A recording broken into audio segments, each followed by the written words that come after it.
These are the 3 side hustles that I used to make $421 for the month of August. In a world where a lot of people are trying to scam you online and making extremely ridiculous claims about how much money they make, I think it's extremely important to be honest and transparent about your journey making money on the internet, which is why I'll be detailing everything that I did, how you can get started yourself, the entire process of setting it up, my hourly rate of how much I think I actually earn per hour, and giving each side hustle a letter grade just for you to understand if I actually think it's worth your time or not. Starting off with the side hustle that made me the least amount of money was Fiverr.com. Fiverr.com is essentially a freelancing website. You can sign up and sell services. These services can range from video editing all the way to SEO, logo making, whatever you want to sell, you can sell on Fiverr.com. The problem is that Fiverr.com and other freelancing websites on the internet are extremely saturated. There's hundreds of people and even thousands of people sometimes selling the same services as you are. So you have to be careful about what you pick because you actually have to be good at it, and at the same time you also have to price a bit lower because people that are on Fiverr.com looking for Fiverr freelancers can sign up and work with anybody they want. They can sign up and work with somebody from India or Philippines at a much lesser price. And this is exactly what I did. I chose something that I actually thought I was good at, which is helping people prepare for interviews and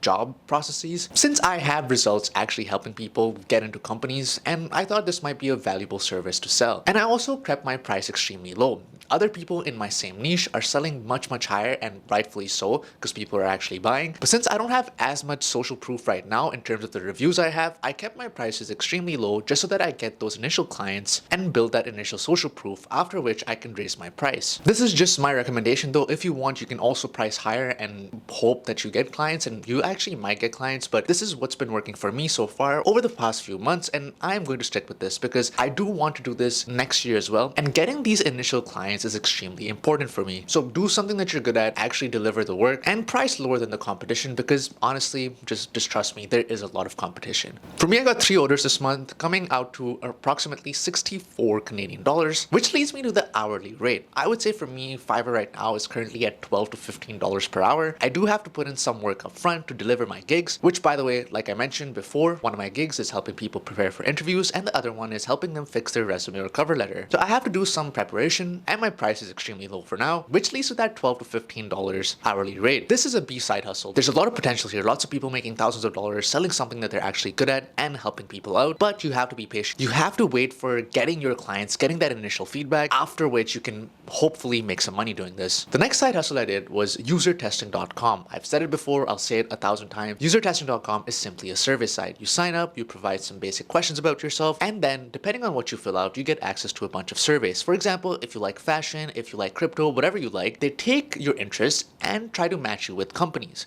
These companies are making products, websites, applications, or even physical products, and they want your feedback on it. They want people in their target market to tell them how to better improve their product. This is where you come in. Once you get accepted to a survey, you then have to provide feedback to whatever they're asking you to provide feedback on. These surveys range from $4 to $90, and most of the surveys are $10 and take around 15 minutes to complete. Keep in mind though, you will have to give your opinion and you will have to speak out loud. So if you're not comfortable with this, I recommend just doing it in front of the mirror or just recording yourself on your phone just to get an idea of what it's actually like to talk out loud. The $60 and $90 surveys are the real cash cows because they take around 45 minutes to an hour to complete and they pay $60, which is $60 an hour, an extremely high pay rate for a real job as well. Most jobs don't pay $60 an hour. One thing to note here is you're not going to qualify for each one of these surveys, which is also called a pre-screener, and you'll get to the stage where you fill out something and they disqualify you for the survey. Even taking that into account, I think the hourly rate for this for me is around $15 to $20 an hour, more on the $20 side. You're not going to qualify for everything, but the ones that you do qualify for are going to pay you well. I did one of these surveys, one $60 survey from a bank that was asking me feedback about their investment products. I had to do a demo. I had to open a link that they sent me and walk through my process of using their application and their website and give them some useful feedback on how to actually improve the product. I like finance, I like banking, so this for me was pretty easy. And the interview is extremely structured. They have a bunch of questions they have to get through, so you're not going to be left with a lot of silence. This is an A side hustle for me. Although you don't get many surveys sometimes,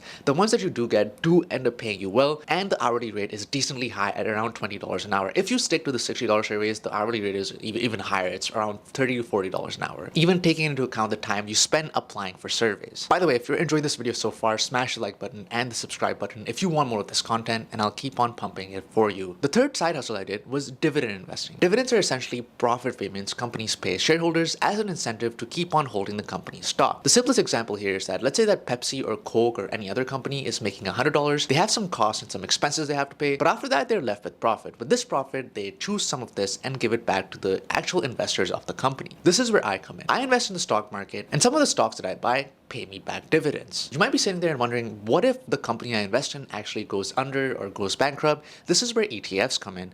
ETFs or exchange trade funds essentially hold a basket of companies. Not just one company or two companies, they sometimes even hold as many as 500 different companies. Particularly in the United States with the S&P 500 tracking the 500 biggest companies in the country, and there being many ETF options for this particular index. So you're not investing in one company, you're investing in 500 different companies, which keeps your money relatively secure.